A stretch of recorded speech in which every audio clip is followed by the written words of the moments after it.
ọ̀kan lára àwọn ọmọ ọba olùbàdàn ilẹ̀ ìbàdàn ní ìpínlẹ̀ ọ̀yọ́ àná ìyún ọba yẹsùfù olóyèdè àṣàníkè ìyún ọmọọba ṣáwálé olóyèdè àṣàníkè là ń sọ nípa ẹ̀. Ó mà ti rawọ́ ẹ̀bẹ̀ sí gómìnà olùṣèyí mákindé ti ìpínlẹ̀ ọ̀yọ́ àti ẹgbẹ́ àwọn ọmọ bíbí ìlú ìbàdàn tí wọ́n ń pè ní Central Council of Ibadan Indigenes láti dìde sí ọ̀rọ̀ tó máa ń ṣẹlẹ̀ sí àwọn ọmọ olùbàdàn tó bá wàjà àti àwọn ìyàwó tó máa fi sílẹ̀ sáyé lọ. Ǹjẹ́ kí ni ọmọọba yẹsùfù olóyèdè ìyún ọmọọba ṣáwálé kí ló ń ṣẹlẹ̀ sáwọn ọmọọba olùbàdàn àtàwọn ìyàwó wọn tó bá wàjà? Ọmọọba náà nínú àtẹ̀jáde tó fi síta fáwọn oníròyìn ni ló ti kẹ́dùn ìpapòdà ọba lẹ́kan balógun tó ṣẹ̀ṣẹ̀ wàjà ní ọ̀sẹ̀ tó kọjá yìí. Bẹ́ẹ̀ ló jẹ́ kó di mọ̀ pé àjálù ńlá àti ìrókò ńlá ló wó lulẹ̀ ní ilẹ̀ ìbàdàn.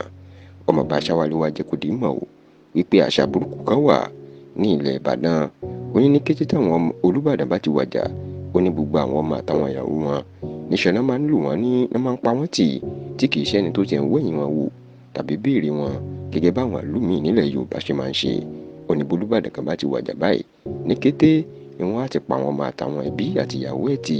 Oníjọba tàbáwọn ọmọ ilẹ̀ ìbàdàn wọn kì í tiẹ̀ wẹ̀yìn wọn wò. Bẹ́ẹ̀ ló láwọn ọba tó bá jẹ náà àwọn náà kì í wẹ̀yìn wọn wò.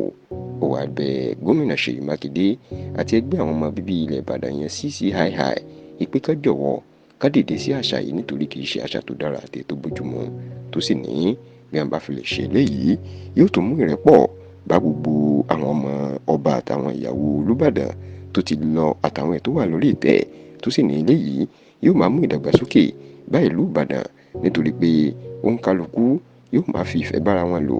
Wọn yóò sì máa fún olùbàdàn tó bá wà lórí ìtẹ́, wọn yóò máa fún ní ìmọ̀ràn tí yóò fi rí ìlú ṣe. Ọmọọba ṣáwálé wá parí ọ̀rọ̀ ẹ̀ nínú àtẹ̀jáde tó fi síta wípé inú òun dùn wípé ọba owólabí ọlákùlẹ́hìn ẹ̀yìn yóò di olùbàdàn ẹlẹ́kẹtàlélógójì báyìí, tó sì ní ọ̀kan lára àwọn ọmọlẹ́yìn bàbá òun ní ọba yẹsùfù olóyèdè àṣàníkè òní ọba owólabí ọlákùlẹ́hìn, tó sì lóun mọ̀ dájú pé ìgbà àti àsìkò bàbá náà yóò tu gbogbo ilẹ̀ ìbàdàn lára.